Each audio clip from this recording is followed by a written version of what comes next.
Hello, everybody. Good afternoon. Thank you for joining me for our webinar this afternoon. Today's topic, our webinar for the month through the Assistive Technology Advocacy Center, is AT supports for executive function. Happy to have you here for the ride for the next hour. There is my contact information if you need me for anything. I will also be our speaker for today. So I am the director of the Richard West Assistive Technology Advocacy Center. We are housed at Disability Rights, New Jersey. We are the federally funded Assistive Technology Act program for New Jersey.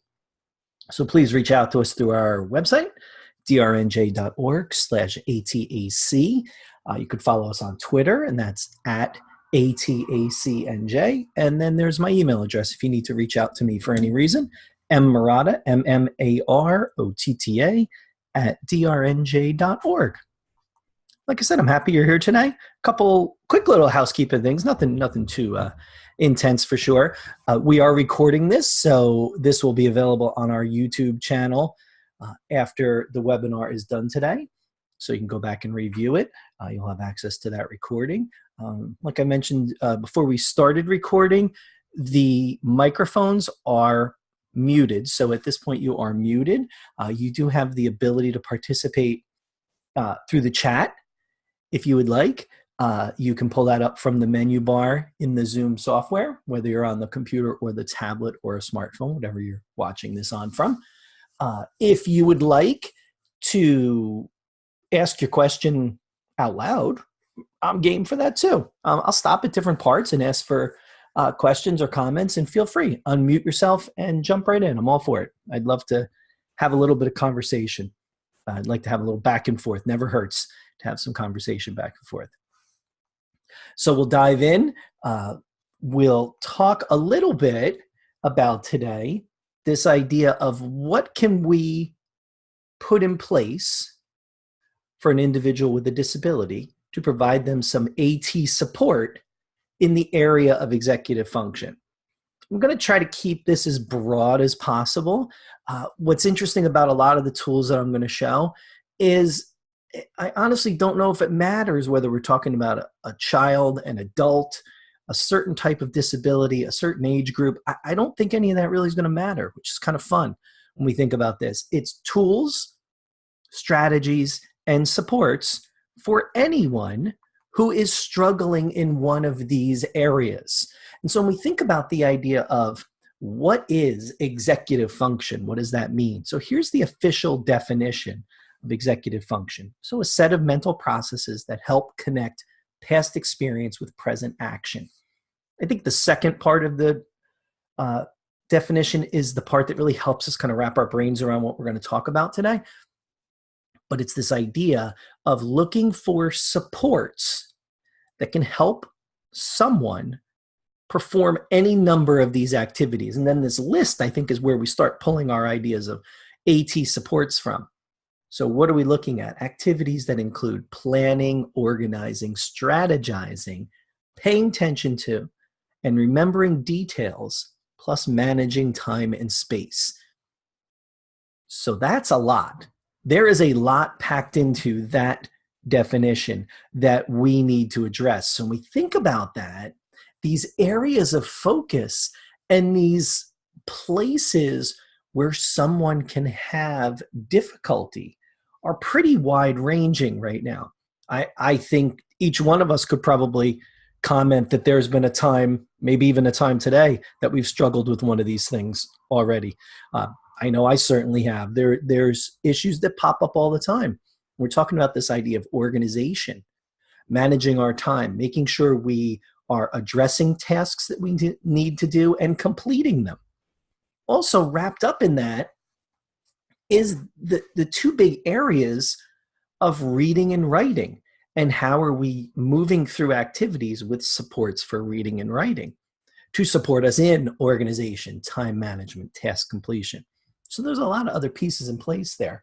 And then the final piece that's listed on that list of focus areas is focus.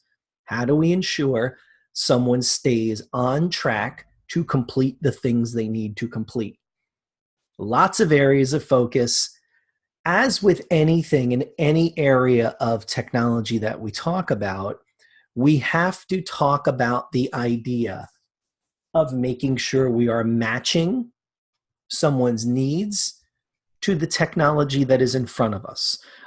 This is when this doesn't happen, we get device abandonment. We get things that don't work. We get frustration. Tasks don't get completed. The person is just kind of lost in their activities because the technology hasn't been the right match to what their needs are. And so when we think about that in the context of AT, we talk about this idea of the Sett Framework. And this comes from Joy Zabala. Interesting piece of the Sett Framework. We think about it, it's relatively straightforward. It was originally designed for looking at K-12 students. So that's why that S stands for student. If we're going to work with adults, young adults, individuals in the community, whatever it is, we can easily change that S to self. It's the same idea. It's the idea of understanding who that person is. What are their skills? What are their abilities? What are their likes and dislikes? What are their perceptions about technology? What are things they've tried? Much deeper than just this person has and then plug in a disability name there. That's not what we're looking at here. We're trying to get much deeper than that and get a sense of what it is that we can tap into to ensure this person can be successful. And so we look at that from the whole concept of who that person is and what they do. Then we look at the environments where they're going to be using technology and completing their tasks. So where are they? Are they in the community? Are they at school? Are they at work, at home, whatever it is? We need to understand that. We also need to understand the tasks that they need to accomplish.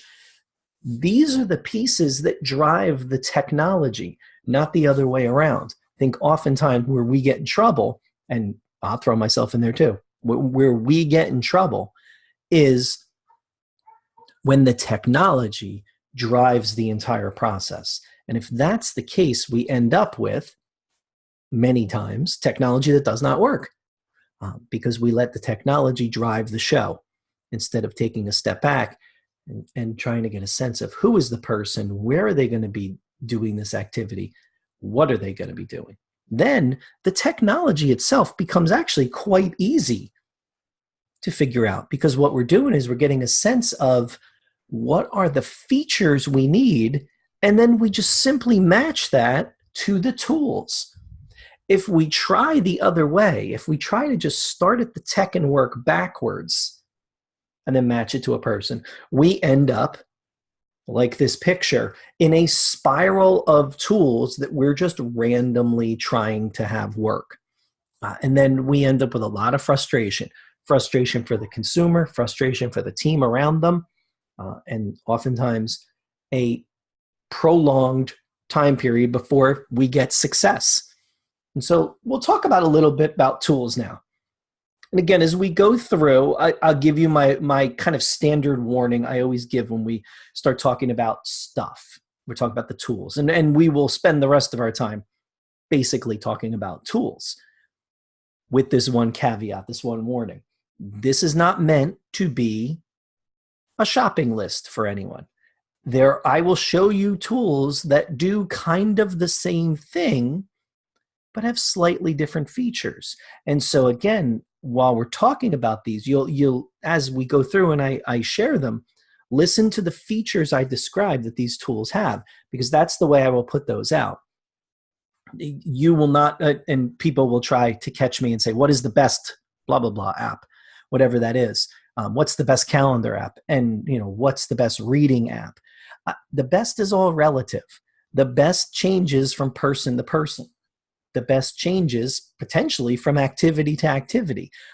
There is no one best. There are many bests. And that's where we go back to the Sett Framework.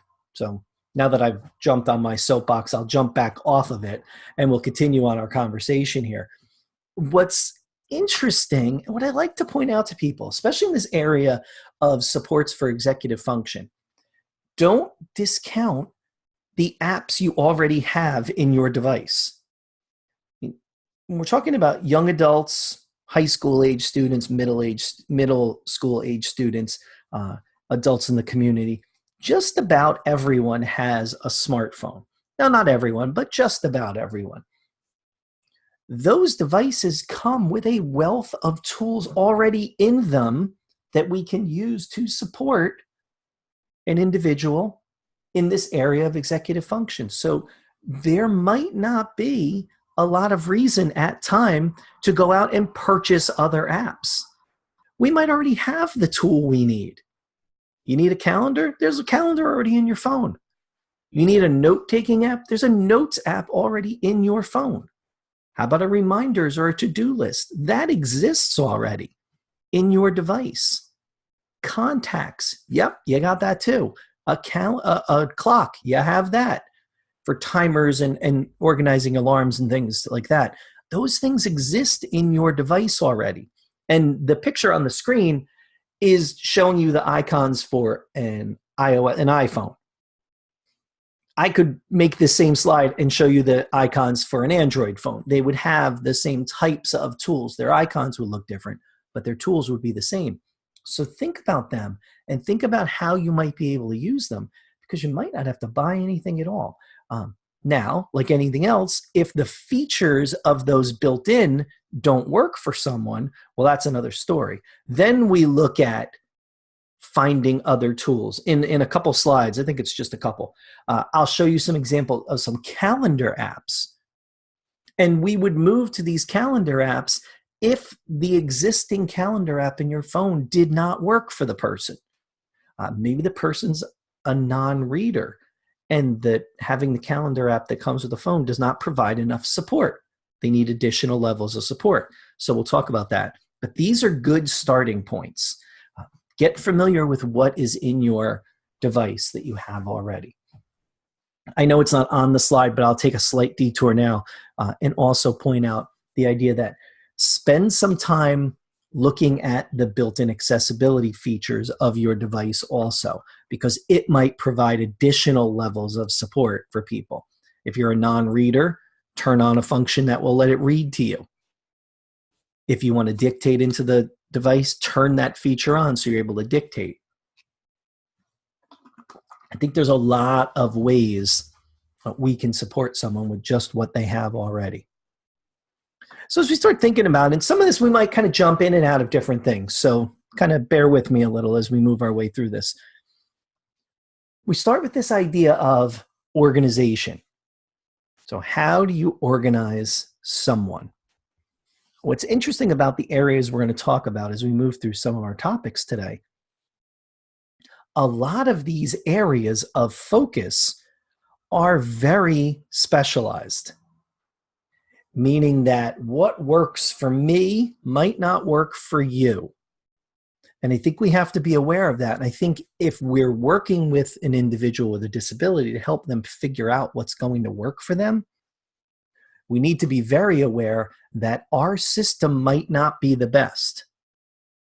Now, it's the best for us because it's the one we're using. If I could show you my Google Drive and my calendar, I would tell you that is the best way to use it.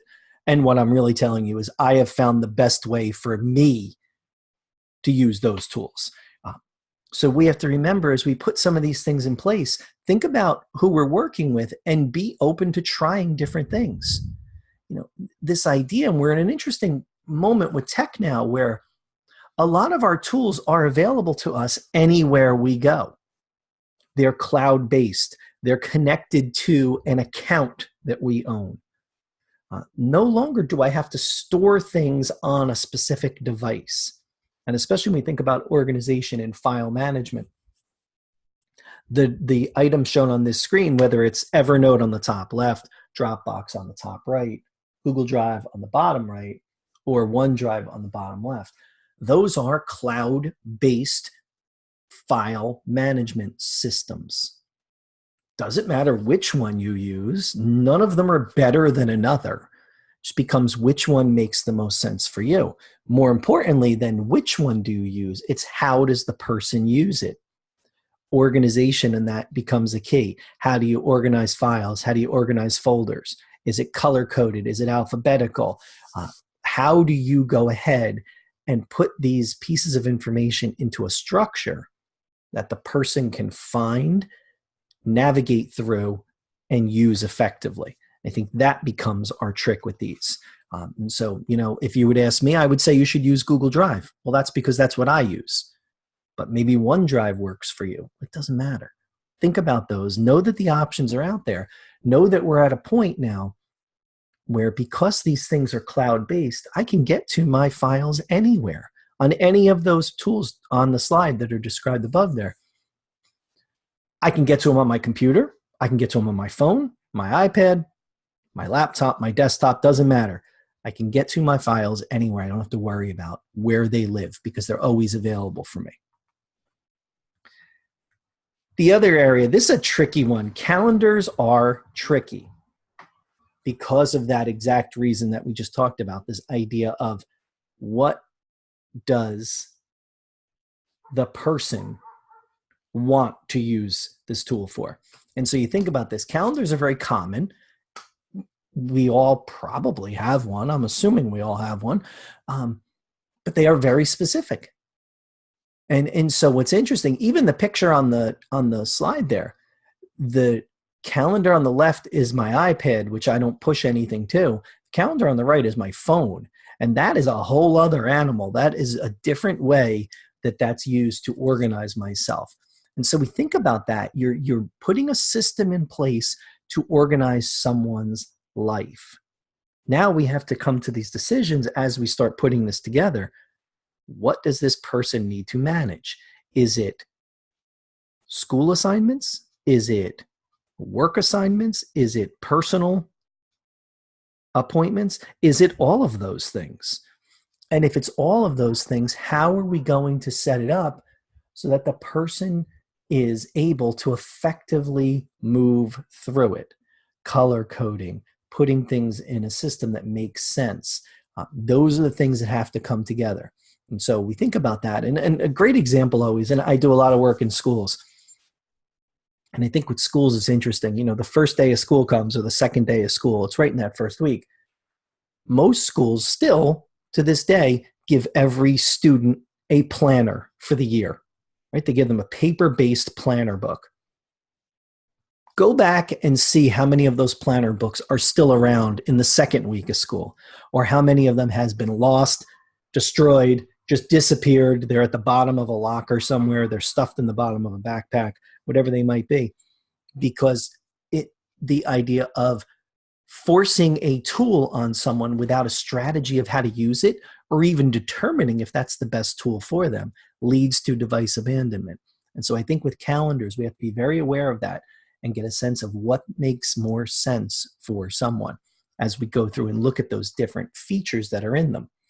Here's a couple that kind of take the idea of calendars and change it a little and add some different features, some different supports in there. And so I think when we start looking at who we're working with and what kinds of supports they need, we start looking at tools like this. On the left is an app called Visual Schedule Planner. Provides a lot of extra support for someone. It is a calendar. It breaks the day up into 3 chunks. I can look at my day, my week, or my month. So I have all the views that I might need when I'm in that daily view, and I have my day broken up into morning, afternoon, and evening. I can place items in my calendar with a time attached to them. It can have an alarm, all of those traditional things we see from a calendar. Some of the other features that app gives me is the ability to not only put an activity in my calendar, but I can add a checklist to that activity if the person needs help moving through that task. So on the picture there, one of the options says feed the dog. Now that's my job. I do it every morning. But what if I don't remember the steps of feeding the dog? There is a checklist attached to that where I can click on it and go through the steps of what it means to feed the dog. Now, if I don't need that, I just keep moving through it. But if I get up one morning and I have difficulty remembering the steps, I can click that and move through the steps. Likewise, on that one, another option you can do is in that afternoon bunch of activities, one of the options says bus to home. So it's a school day, bus to home. If I don't remember how to get on the bus, there is a video clip attached to that. And I can watch the video to give me some reinforcement of what I do in order to catch the bus. So you're starting to see it as a calendar. It has what we would consider those traditional calendar features, but it has those extra features layered on top of it to provide additional support. So we start thinking about, is that something that might help the person we're working with? The calendar that's shown on the right, not quite the same level of support. I would call that one a little closer to a traditional calendar app. That one is called the AIDA Reminder app, AIDA. And it looks like a regular calendar, but what's interesting is you can also attach pictures to calendar events. So now if the person needs a prompt to know what that activity is, I have a picture attached to it. I can also add audio to each of those activities. So now I have what looks like a standard calendar, but it has those couple extra pieces in there, the picture and that audio piece that could give someone some additional support, especially someone who needs a calendar, but is a non-reader. Well, now I have some other features there that give me some support as I go through. Pretty nice option. Here's one more when we think about calendars. This one is called ChoiceWorks, and this is more like a visual schedule for a calendar where I drop in icons throughout a day to layer in and make a calendar from it. This one can also have some other levels of support in it as well, but this is more picture-based to help with time management. When we talk about the idea of visual schedules are things that people are quite familiar with. You might see them around, depending on where you work or visit. Perhaps someone has a schedule on the day, and it's written down in maybe either a Word form in a list or a picture-based form, whatever it might be. It gives someone a visual cue of the sequence of activities. It could be an entire day. It could be a class period. It could be an activity at work, whatever it might be. Helpful for not only moving through an activity, but transition between activities. Where do I go next? Look at my schedule. My schedule says I'm here now. At 10 o'clock, I need to be in this other place. At 12 o'clock, I need to go to lunch. At 1 o'clock, I need to be back at work. So I can follow that path as I move through my day. And these can be low tech. The picture on the slide is a poster board. It's a poster board with markers that were drawn on it and stickers stuck to it to make a box. And then each of the activities was a laminated card that was Velcroed to the board. As the person moves through the day, he pulls the activities off the board, so he's able to simply follow where he still needs to move through his day. This is a work schedule for the day and the different tasks that need to be done each day. And so that gentleman, as he moves through it, pulls his items off the board. He always knows what's next because it's the next thing up on the board. When he's done for the day, he sticks all the items back to the board. Goes to the next day. So this idea of a visual cue as I move through my day does not have to be high tech. It can be very low tech. It can be high tech. Here's one that was made on a computer. It is the same idea though. It is a visual schedule made on a computer. It has icons and times attached to it. It could be printed out. It could be used right on a computer or a tablet, whatever it might be. It's the same idea. It's just going about it in a different way to create the item, the schedule that I might use. Or I might use something that's app-based. This one is an app. This one is called First Then, and this allows me to take pictures, type in text alongside of it, and then even add some audio there. So I can have multi-sensory supports to help someone move through activities, whatever it might be. Really nice opportunity for someone to get those different levels of supports to help them keep on track. You know, if I'm an individual out in the community, I can open this up while I'm at my job and go through the steps of an activity. If I need to remember how to get home from work, I can pull up a schedule and I can go through the steps of how to get home. Another one, ChoiceWorks. This is their visual schedule tool. On the left side, it's the things I need to do. On the right side, it's the pieces that are all done. And I just move things from side to side as I'm finished, as I finish them. And so I get a really good indicator of where I am in my flow of activities. I was going to say work, but it doesn't have to be work. My flow of activities that I need to complete for a day, whatever they might be. What we're starting to see, which is interesting, and I think we'll see more of these, are schedule tools and apps in general that have kind of a dual component to them. They have a phone app, but they also have a watch app. So this is called Children with Autism, a Visual Schedule. It is a clunky name to say the least, but it's a great app. When you look at it, it lets you create a visual schedule. You can add your own pictures in, you color code things, you tell the app how long each of these activities is supposed to last. Then as the activity triggers, you get a notification which shows you the picture of what activity you're in, and then with a colored ring, it shows you how much through the activity you are. So if that activity is supposed to take an hour, you'll see that circle will slowly fill with the color throughout the hour. What's nice is that it does have an Apple Watch component too. So if the person has an Apple Watch, that will come up onto their wrist and they will see that activity ring as it continues on. Interesting app. I really like the idea of that feature and how it works. And I do like the watch component of that one as well. Here's one more that I show you. This one is one that I'll show quite a bit to people. It is an app called 30 Hands. It allows you to take pictures on your device, record yourself talking over the picture, and then bundle those pictures together to make a video out of it. So I can create social stories, I can create a visual schedule, I can create audio with video directions to how to complete a task. And it's all done through still pictures and audio recording.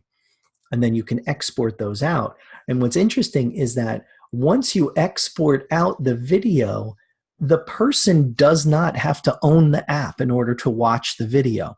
The video that's exported out is a regular MP4 video. So it's just a video clip they can watch anywhere.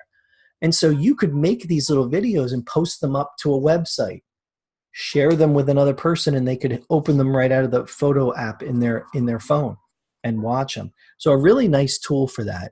So it's called 30 Hands. Definitely check that one out. It's a pretty simple app. It used to be free. It's not free anymore. I know there is a less expensive version that I want to say is maybe $1.99, but definitely worth it. Here's some others, and I don't expect you to jump off and do this now and look at them all. But when we're done, and this video is posted up somewhere, go back in and pull this list out. I just tried to pull together a list of apps that are available. Some are free and some have a cost that allow you to make your own video stories. And so here's just kind of a list. No endorsement of any kind. I'm just going to say this is a bunch that do it. And maybe you'll find one that works for what you want to try to put together. I will point out the very first one there, which is brand new. If you've updated your phone or your iPad to iOS 11, within that you now have the ability to use the built-in screen recorder to record app use right off your device. So you could, if you were making a tutorial for someone, you could make a video right from the screen as you record it. The second one in that list is also a very powerful one. It's called Clips. That is also an Apple app, and it only works on the iOS devices. But that is a video recording app. One of the biggest features of that one, and what makes that one so powerful in my mind, is that it will let you do automatic captions as you record a video. I'm very big on this idea of when I make a video, it has to be accessible to everyone. With the Clips app, I can make video clips and have it automatically captioned and just show up right in the video clip. I don't have to do anything else. So you get that really nice accessibility. You get that nice level of support for both audio with the word support as well. So think about that as one to use. But that's a nice kind of list to move through, and try which ones might work for you. As we continue on thinking about some of these tools that we might use, thinking about tasks and reminders for tasks and how we move through tasks. Could it be a checklist? I have to admit, for as much technology as I have around me, the best thing for my day typically is a Post-it note that I can stick in my pocket. So I'll write myself a note and I'll stick it in my pocket, and then I'll add it to whatever list it needs to be added to later. So don't discount the low-tech solutions, because they could be exactly the kind of solution somebody needs. But there are also apps that will do this, even beyond the to-do list app that comes with your phone or your tablet. Look to some of these other ones. Look for the features of these apps and how can they help you organize your thoughts. The one I'm showing over there, it's a to-do app. It's an Android to-do app. But one of the nice features it has, which I really like, is it shows me things that are due today, things that I've already done, things that are scheduled, things that are for this week, so I can be proactive and look forward for my week. It also breaks reminders down into homework, school. So I can color code those to different colors to tell me which area does that fall into. Again, really powerful when we think about this idea of color and organization for someone. And then, of course, we get the wearables that are popping up more and more, and the idea of using them to provide some level of support. I have an Apple Watch that I use, and it sends me my notifications from my phone. So I know when something's popped up on my calendar. So thinking about that as a way to make sure someone stays on track. There's a couple others that I like throwing out just because they have different features that I think are really powerful. For someone who can't use handwritten reminders or typed reminders because maybe they don't read, there is an app called Vocal, and that is voice reminders. I can leave myself little voice reminders that I can listen to the audio as I go forward. Remember the Milk is an app and a web-based tool. The powerful feature of that is that I can share that list with other people, so it can be added to and shared, and different people can be in on the list making part. Momentum is a Chrome extension that allows you to put a to-do list every time you open a new tab. So when I go to open a new tab, and I'll do it right now. So when I open a new tab, it pops up. It has replaced my tab page with this little picture that always pops up. What's my main focus of the day? And then you'll see that on the right-hand side, I have the ability to add a to-do list. Now, I've cheated a little bit and I've disconnected this computer from my to-do list. But if I didn't, every time I open up a new tab in any computer, because it's tied to my profile, I would see my to-do list. And then it would make sure that it continued to remind me of what my to-do list is. I didn't think I wanted to share my to-do list with everybody, so I chose not to.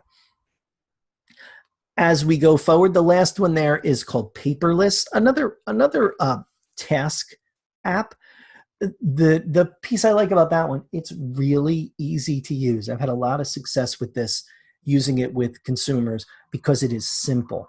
Its one big feature is that it allows you to color code, and that's kind of it. So I think for that one, it's the simplicity of it that makes it so powerful. The other thing that you can look at if you're looking for a way to organize yourself is using something like Google Keep. So if you have a Google account that you use, you already have this tool. It's part of your account. And Google Keep allows you, it's basically, if you look on the picture on the right, that's the screenshot from my phone. It's basically like a Post-it note app. It allows me to leave Post-it notes for myself in different colors. I can leave text with picture support. I can take a picture where I am somewhere, put that picture in there, and then write a note underneath it. I can color code things. I can add in labels so I go and search for things later. So it has the ability to be organized for me and easy to search. I can save links. If I am using that on my phone, I can type notes to myself. I can handwrite notes on the screen. I can also dictate notes. So it's a really simple way to get things in there. When we think about using tools for reading, which we'll talk about in just a second, one of the interesting things about Google Keep is that if you take a picture of text, you can pull the text out of the picture. So if I went and I got my mail out of the mailbox today, and I opened it up and there was a letter in there, and I felt like I needed that, it was addressed to me, but I couldn't read the letter, I can take a picture of the letter, and then the Google Keep will pull out the text, and then the text will show up underneath the picture, and then I can use something on my phone to read it out loud to me. So it allows you to pull out text of any picture, including handwriting. Handwriting gets a little tricky if your handwriting is not great, but it does do that. That is one of the features it has. So some of the other things we think about for note-taking and organization, thinking about different ways to provide note-taking support. The Livescribe Pen is a tool that's been out there for quite a while now. That's the picture on the top left. The Livescribe Pen has an audio recorder built into it, and you use their special notebooks, which have controls for the pen. And what happens is as you're writing notes, the pen is recording the audio that's happening in the room at the time. Then when you're done taking notes, if you want to listen to the recording of the audio from the room, just tap your pen to your handwritten notes, and it will play back to you that moment in time in the room. So it's not going to read your notes. What it's doing is playing back to you the audio that was happening when you chose to take that note. Really, really powerful. That the audio note app, which is on the right, on the top right on this slide, and then the mic note, which is on the bottom left. All of these tools work the same way. They just do it in different ways. The Livescribe Pen is a physical pen and paper, so I have to write, or at least mark the paper up in some way. I don't have to write anything, but I do have to make a mark on the paper.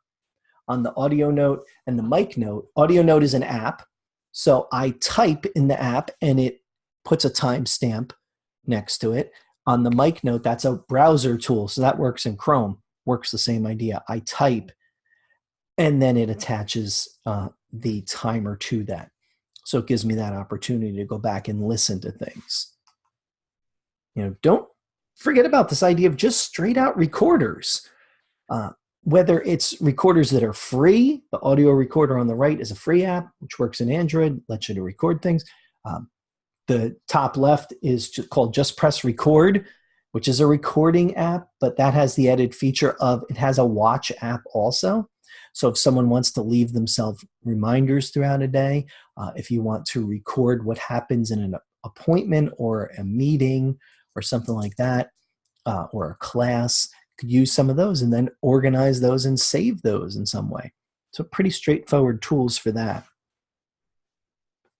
Thinking about text-to-speech support. So we think about reading and writing, because in this area of executive function and completing tasks and moving through it, there's always going to be components that are reading or writing tasks.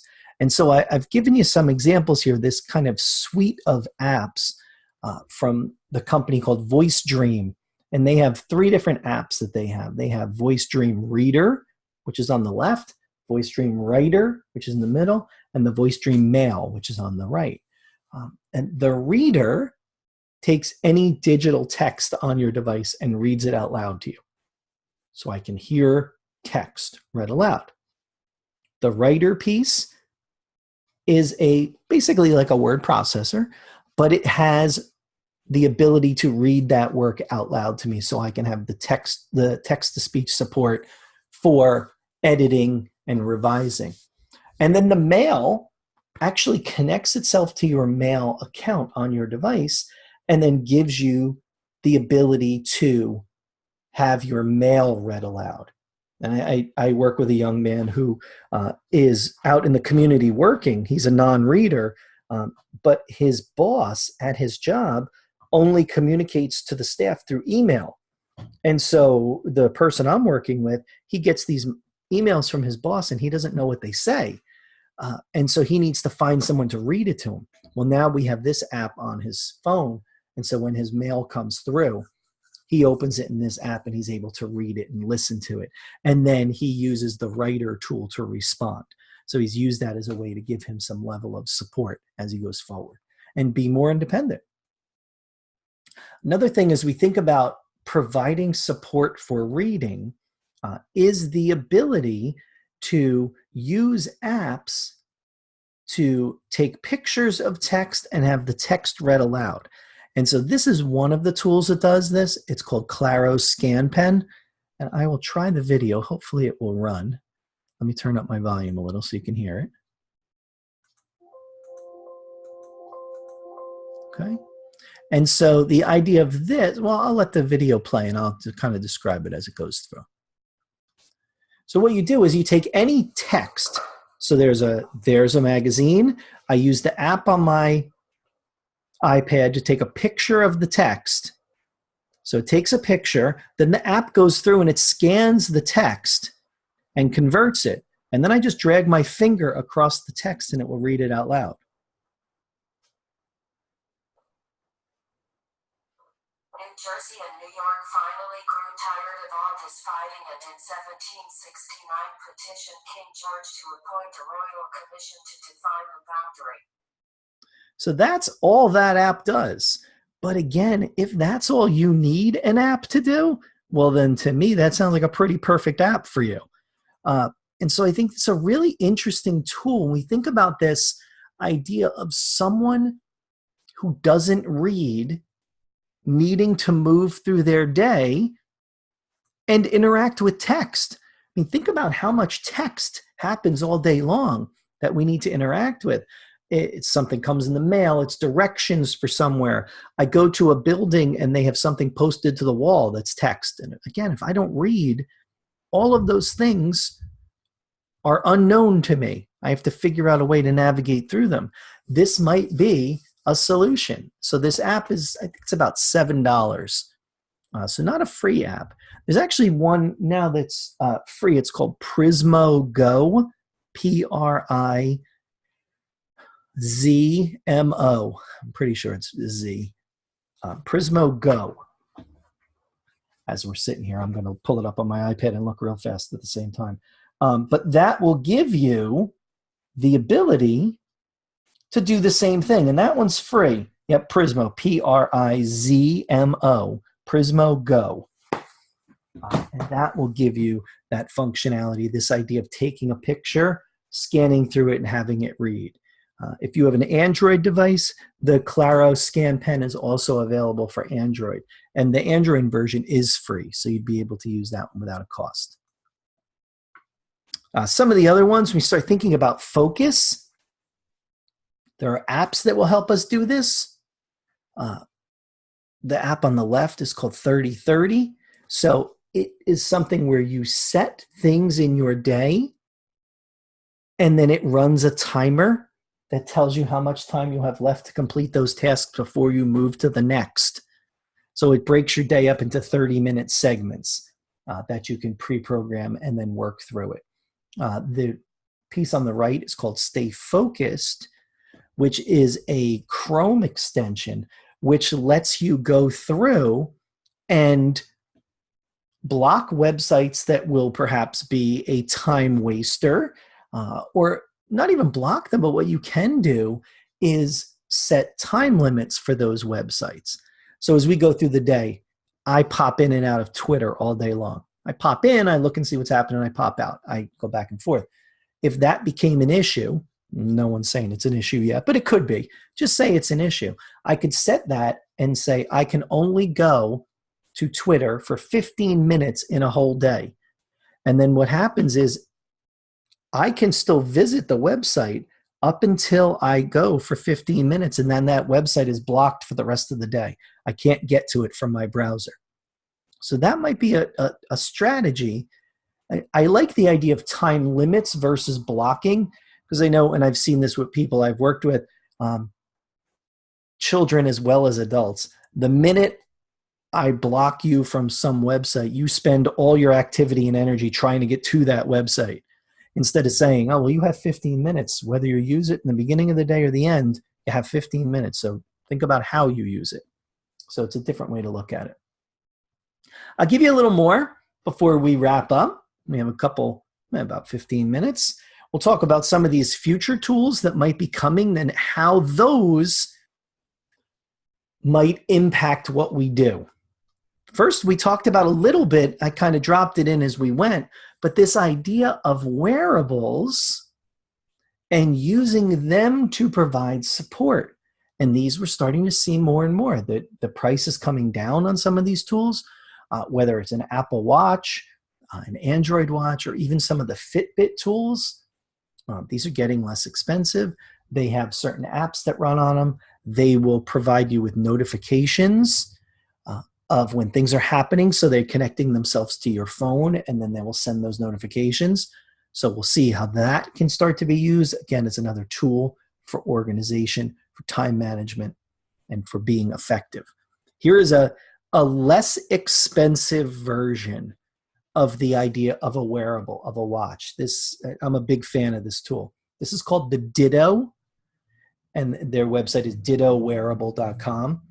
This is a device, and the lady's holding it, so it's probably, it's kind of like kidney bean shaped, but probably about twice the size maybe of a kidney bean, maybe 3 times the size. It has a little clip on it, and it syncs itself to your phone. So it has an app that runs on your phone. In that app, you tell it which notifications you want to send through to the Ditto. So if I have a calendar notification, I can send it through the Ditto. The Ditto vibrates when those notifications come. It doesn't have a screen on it. It doesn't do anything else. All it gives you is the vibration notice. You can change that and set it so you can get a different type of vibration. So for mine, my calendar comes through as 1 vibration. A Twitter notification comes through as 2. So it gives me a quick little blast of 2 vibrations. And then I have it set for 3 vibrations as a text message. So if any of those things come to my phone, it will send them to the Ditto wearable. What's nice about the Ditto, it's small, first of all. It doesn't need to be recharged. It has a watch battery in it, so it'll last for, they claim forever, but in reality, a year or so you'll get out of the battery. So you don't have to worry about charging it. As long as the Ditto is within range of your phone, which I want to say is maybe about 50 feet, give or take, your notifications will come through. It's waterproof. And like I said, it has a little clip on it. So you can clip it to your shirt, clip it to your collar, and then you'll feel those vibrations come through. A nice alternative, and that device is only about $30 or $40. So again, if all we need is the vibration to give us the reminder that something's happening, that might be a good solution. We have actual watches that we can program. This is called the Watch Minder. So it is a reminder system built into your watch. So you program it, and then it vibrates at certain times as you go through from whatever reminders you had set. It will vibrate, but it then acts as a regular watch. So you'll just see it time, the whole 9 yards, like you would normally see with a watch. So it's a nice piece if we're looking at giving someone fewer actual devices. My fear always with the Ditto is the twofold. It's great because it's small. It's bad because it's small. It's small. It's not connected to anything. There's a potential for that to go through the wash. Again, it's waterproof, so it should be okay. But the idea of it going through or being connected, I have a student who uses this, and it was connected to a jacket, and then they didn't wear that jacket the next day. And so now the device was stuck at home, sitting in a closet because they wore a different jacket. So thinking about that and how we might use those tools. The other thing we're going to start to see a lot more of, and this will provide a lot of support in this area of executive function, is looking at all of these voice assistants. And those are any of these tools, the Google Home Mini, the Echo, whatever they might be. This idea of using these tools as assistive technology, and you think about what they can do for someone, they are set up to be exactly the kind of support that someone who's struggling with executive function, this is exactly the kind of tool they might need. Add things to a to-do list, put things in a calendar, set a timer, define or spell a word, ask it questions to get information back, whatever it might be. There's 2 videos on that page. On the left is an Echo reading a Kindle book. So if I have someone who's not a reader, they need access to text, I can do that and I can have it read my Kindle books. On the right is a short video of the newest Echo tool, which is the Echo buttons, which can connect to it and actually have it be almost like a gaming component. And so that's kind of interesting. It's just different. I find that interesting. I'm working with a team now. We're trying to find a way to use that in a classroom. So that's kind of an interesting feature for me. But these devices are getting more available. We're seeing them more and more in people's houses. The prices come down ridiculously low. So you're seeing these more and more. So we'll have this opportunity potentially to use these and have these connected to someone's system, meaning their organizational system, and then provide them another layer of support. So it's just something to think about as we go forward. Think about how these might show up and provide a certain level of support for someone. So as we kind of wrap up, I'll throw it out there. Are there any questions? I'll leave it out for a second. If you have a question, you can either turn your mic on or put it in the chat, and I'll hunt it down. As you do that, I just want to move to the next slide for a second, because I would also like to hear from people if there are topics you want us to do. We do these webinars each month, then once a month. It's not a set date. Always at noon, though. They're always at noon to about 1. The date is flexible each month depending on the speaker. But we're always looking for ideas. So if you have topics you want to see covered in these webinars, let me know. There's my email address. It's mmarotta@drnj.org. I'd be happy to try to figure out whether I present it or whether I find somebody else to present it. If there's a topic you are an expert in, I'm game. Submit it to me. Give me an idea, and then you can lead the webinar. Really want to make this as functional for our community as we can. So with that said, I'll throw it out and just say to anybody and everybody, feel free, lead the group or suggest a topic that we can use as we go forward. So please make sure you share that. I'll give a cheap, quick plug. If you are a Twitter person, and I'm a Twitter person, and you're interested in assistive technology, you can join us every Wednesday night at 8 p.m. Eastern, where we talk about all things assistive technology. So we have the AT chat, which happens every Wednesday night at 8. I am one of the moderators of that chat, along with Karen Janowski. So we get a group together. This group could be from across the country, across the world. We get together and we talk about things related to AT. So if you're interested in this field and you want to get some input from other members of the community, the assistive tech community, join the conversation. We'd love to have you. So that's every Wednesday at 8, the AT chat. I appreciate your time today. I didn't see any questions pop up, so I'm going to go with the assumption that I have answered all your questions as we've gone. But please, if you have anything else that comes to mind, let me know. Reach out. Follow our website, our Twitter feed. You can find us there. And I hope to see you in another webinar soon. Thanks very much for your time today. Have a good day.